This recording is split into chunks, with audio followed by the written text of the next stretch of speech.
Oh, it's so easy to get bogged down in CV values and programming chips and all that good stuff, isn't it? One of the things I've found is that running trains at slow speed, you know, this kind of speed and slower, will do several things for you. First of all, it will show up every naughty little fault on your track. It'll also show whether or not you've got clean contacts with your locomotive. And in this case, it'll show, can it pull uphill without struggling? So you're doing a great job there, locomotive, he says as it stops. Why do I open my mouth? We've had a number of locomotives stop on that joint. I may have to have a look at that. For those interested in droppers and are they effective or not, this short section of track here is one of the very few places that doesn't have something attached to it. And as you can see, there's quite a bit of flex in it, so I will remedy that in the not too distant future. My track is relatively well laid, he says, straight onto a board. The only real reason for bringing it up is it gives a little bit of depth and reduces the noise.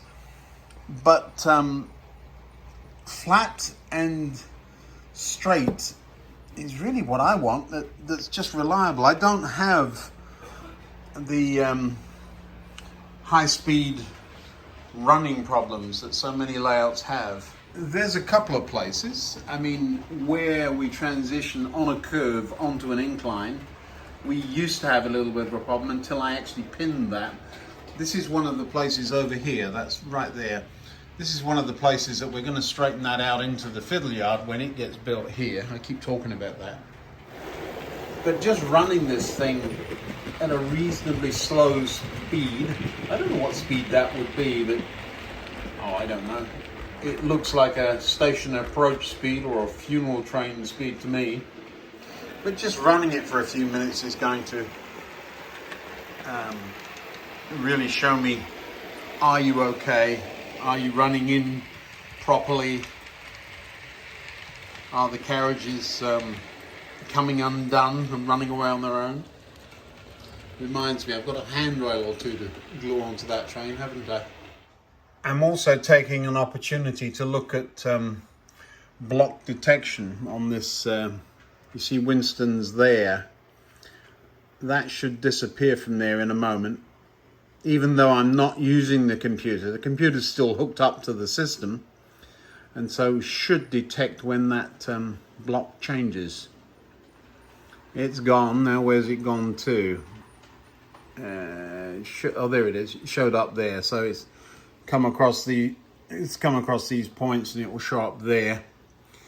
Its next point is over there, which is about to happen.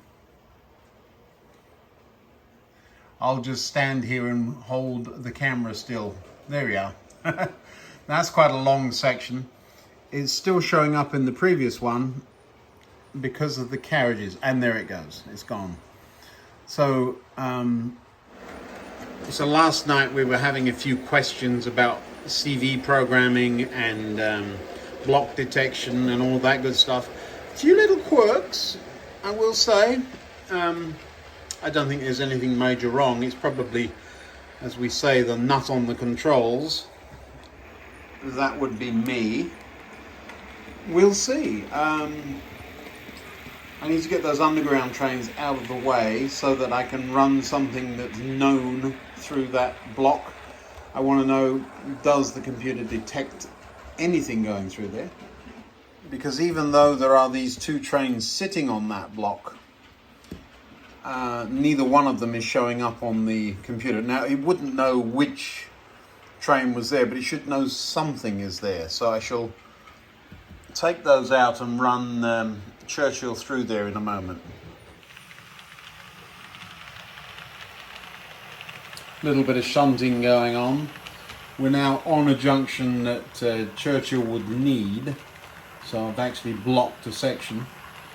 And because the computer doesn't have control, it would let the trains collide. So I do need to do this in a bit of a hurry.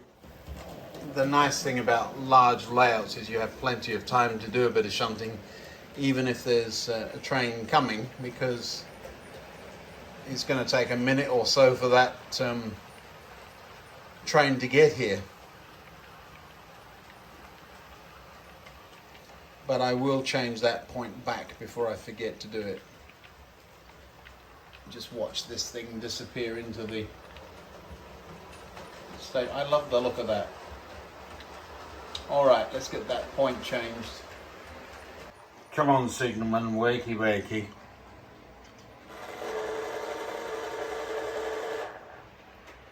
But we're still a good distance away. I just realised the lights aren't on under the station. Well, that's what happens when you unplug the transformer. I was doing some work on that last night too. And again, plenty of time to do all of that before the train arrived.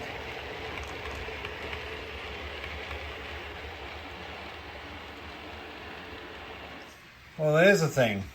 The 1938 stock has shown up in that block. So not only does that block detection work, but it knew that I'd moved it from there to there, even though the computer was just sitting there watching. There is a train sitting in that section there, though, and that's what I need to check. That's where my coffee went. That's being detected, that is not. Now, the lights aren't on, so it looks pretty dead, but I don't believe it is. I'm going to move this to the end of the block and make room for that one, because we know this block is detecting, and so I just want to know why that isn't. We'll run something through it in a moment. So the same procedure all over again. Interesting that once I selected that train, its lights came on, so I think it had just gone to sleep.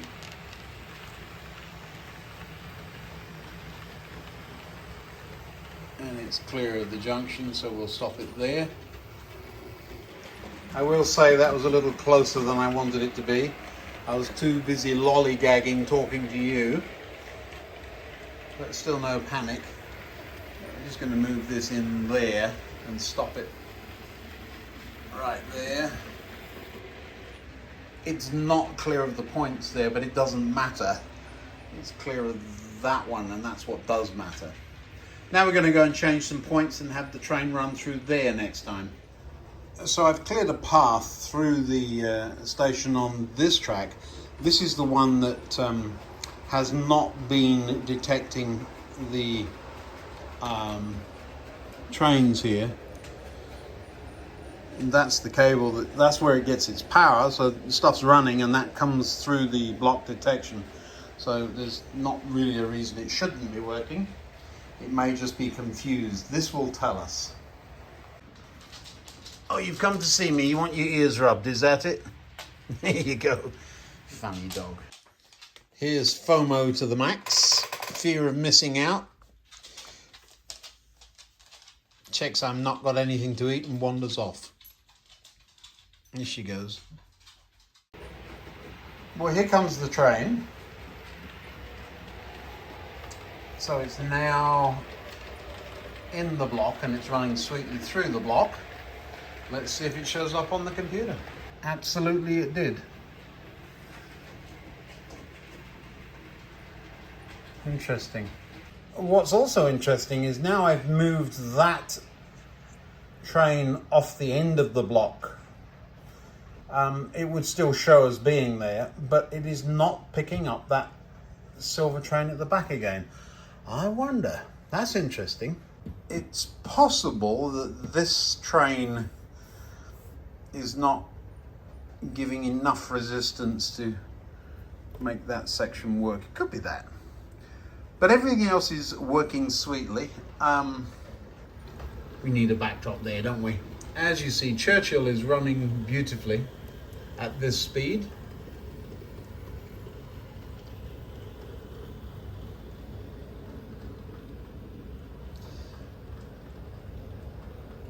So really no need to mess with it, but for the computer to control it, it needs to be able to slow it down and stop it. Now, because that's working with Kumaten, very similar locomotive, we really do need those CV settings to be correct, or at least the computer to think they're correct. So that's what I'm working on. It's boring, takes forever, but yeah. What do you think about when you sit watching trains go by? Is it a mind-numbing experience, or do you actually think about stuff? You know, I was alive for the funeral of Churchill, vague recollection, but I don't remember the train, of course. Parents talked about it quite a bit. I do remember those, and so as I look around the layout, I've said this before, lots of things I remember, and I've built the layout specifically to trigger memories. So this, there used to be actually a steel-roofed chapel in a place called Cowden, near Edenbridge, which is somewhere near Gatwick in England. And as a little boy, I was hauled off there once or twice. That's the closest model I could find without making one myself.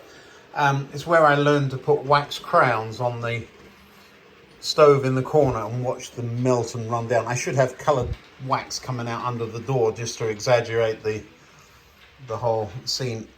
My wife's fallen over again. I must get some glue on her feet. I thought they'd done that. Oh, that's because I moved the caravan, didn't I? If she comes in here and she's laying on the ground again, I'll be in trouble. That's better. I've made an exception and used glue. After all, she is permanent. So yes, as I look around the layout, there's always lots of things to trigger memories, or things I want to remember. I suppose it's that. I do remember that class of locomotive, and I've ridden behind them a few times more recently, but not the train itself. First time I saw Pullman carriages would be in Dover Marine Station, and it's funny how I'm kind of sentimental about Dover all these years later. We lived in a little town not far from there, but at the time it was just where we lived. It was nothing special. I do think that as time moves on, things do change dramatically, and we can't have what was. But mixing up underground trains, my dad worked on the underground. He was a preacher. That's what we were doing in Cowden Church. But he also worked on the underground. So that's why we have underground trains. And this station, of course, is, well, where is it? It's sort of kind of London, which is where I tell people who don't know England that that's where I'm from. So yeah, lots of nostalgia. Even the radio mast. I remember being up a radio mast intentionally. Yeah, I'm not one of those people who has too much to drink and then finds myself at the top of a radio mast. I was up the top of actually a TV tower, knowing that the red arrows were going to go by. They didn't go below the height of the tower, but it really felt like it when they went flying by us. There were two of us up there, very loud. But yeah, almost all of the trains in the layout had some special memory. I'm just sitting here watching trains go by today. I need to get on my computer and figure out CV values. That's what I was down here for, and look what's happened. Good few comments about the transformer today. You can tell I'm making this video the day that one went up. That will tell you how far ahead I am. I think it's about a week right now. The transformer needs to move to the right. There's sleepers in the way. It also needs some kind of protection, even though less so in the gap between the rails. It does need some around it. Lots of comments about the paint, that I didn't give it enough. I was expecting people to say, you did it over too much. Look, see the top of it? That's more the effect I'm going for. I haven't come down there yet. I always say, well, my nephew always says, it's far easier to go back and do it again than to try and get off what you've done too much. On that little square there should be a decal or a transfer. And the reason it's not there is I haven't finished painting. Oh, I nearly got run over. That's what you have for... That was interesting. I didn't hear it coming. But I felt a vibration in the track and took my hand off and the train went by. So yeah, that's what that's about. A few people have said, why don't you take all this junk up? Well, no, because that's the history of the railway. We're converting the railway from a diesel branch line that's gone EMU and is now going underground. So this would be relatively new. So I don't want to make it look really old, but everything about the underground is grime, isn't it? I know, I'm going to get comments about that, aren't I?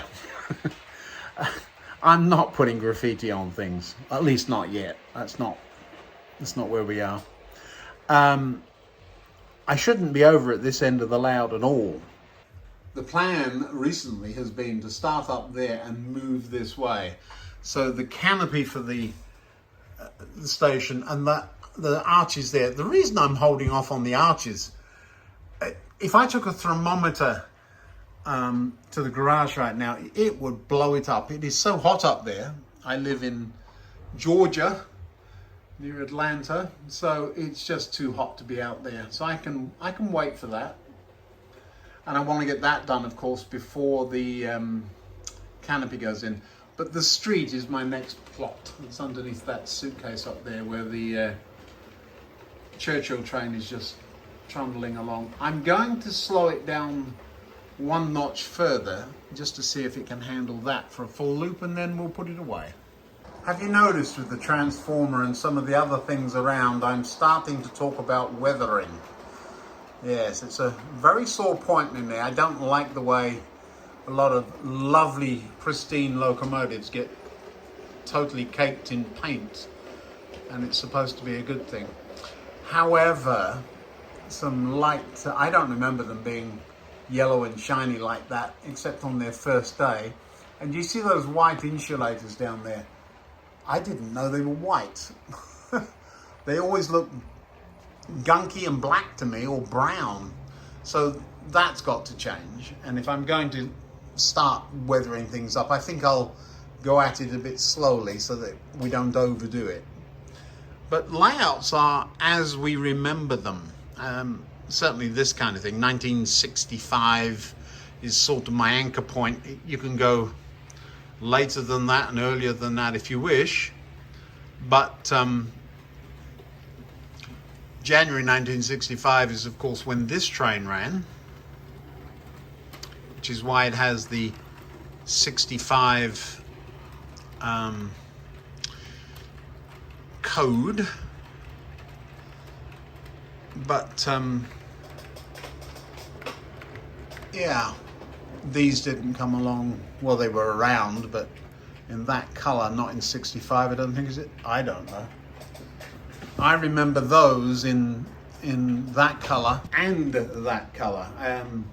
I often tell the story of having gone to school on these every day. This train is certainly crawling along rather nicely, isn't it? It hasn't skipped a beat.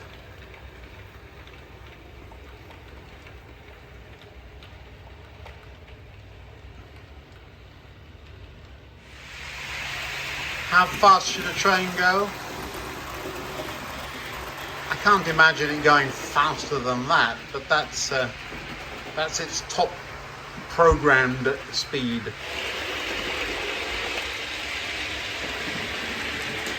I don't know if it feels right or not, but that's what it's doing. Did it scare you?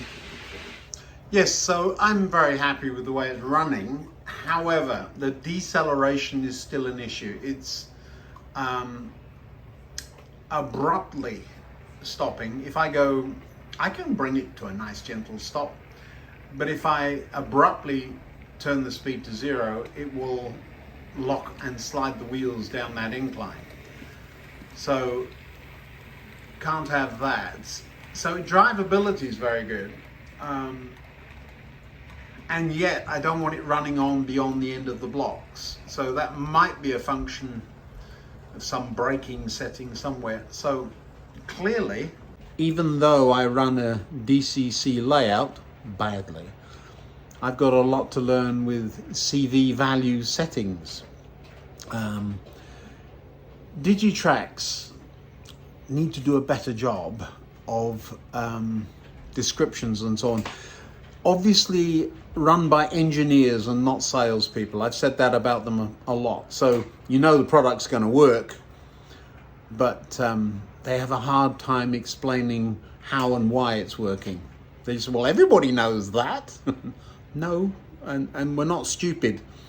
So that's my criticism of Digitracks. I've never really talked to them. I just like their products. I think this is true with a lot of electronics, isn't it? Some of us understand how electronics works, and you've seen me building stuff from here, not a problem. But poor circuit diagrams, poor instructions, and lack of clarity. Why are you calling it that? What does this do? So for example, they have a chip and it says deceleration range 0 to, I don't know, 50. I don't know what it is. I haven't got it in here. Do you mean that 0 is 0 deceleration, it just keeps going? Or do you mean that 35 is just keep going and or whatever? Make that clear. Is the deceleration logarithmic or linear? In other words, if you add 1, what does it do? Explain in fun terms. You're not going to get kids involved in this industry, for that it is, unless you do that. Even some of you seasoned modelers, especially DC modelers, I say would have a much happier time converting to DCC if we didn't cloak it in gobbledygook. I don't mind having a play around with CV values to find out what they do, but it should not take me half a day to figure out what each one does by experimentation and then finding it conflicts with something else, rather than have a very simple, if you do this, this is what's going to happen kind of instructions. Now, that's not for everybody, is it? And I know I'm having a bit of a rant here, but that's as cross as I get. A friend of mine recently converted from DC to DCC after seeing this layout, and he said, if I hadn't had someone like you to tell me some of the things that are pitfalls, I would have been terrified of it. And I think that's a lot of what goes on, isn't it? I figured that was more interesting to watch go by than my face. But yeah, it's expensive, and fear of the unknown, I think, are two of the key things, and we can overcome the fear of the unknown by simple instructions. Now then, let's get on with programming. Oh, this is very much of a don't make me come back there video, isn't it? I am not writing instructions for programming chips, but yeah, I've got to figure out how to do it myself. And I've got, I don't know, a couple of dozen locomotives that I've done, mostly trial and error. Yeah. This one was running back and forth yesterday. Do you remember that? Just stopping and going backwards, which is one of the reasons I'm running it so intensely today. But it's a Digitracks chip. I've been using a different company until now. I've just noticed something too. I'll show you in just a second. that rail has lifted. This is one of the only places where there is a couple of bits of set track in the layout. Second radius. And filthy, look. But this side of it has lifted. It's warm down here, but it hasn't gone up significantly. Let's take a look at that. Quick answer to questions. Somebody asked me what those pictures are on the wall. Well, that's the moon landing. And why are they there? Well, because I remember it. When I was in school, they wheeled out the TV on the cart. Do you remember that? Some years ago, we went off down to Florida and visited the NASA place down there, the launch site. Kind of fascinating. I used to have a little Airfix kit model of the lunar module. It was very delicate and I kept breaking bits off it. I remember using silver paint. That was the first time I realized I'm not good with paint. I'm going on a bit. We'll wrap it up. Go ahead and hit that subscribe button if you wouldn't mind, and we'll see you next time. Bye now.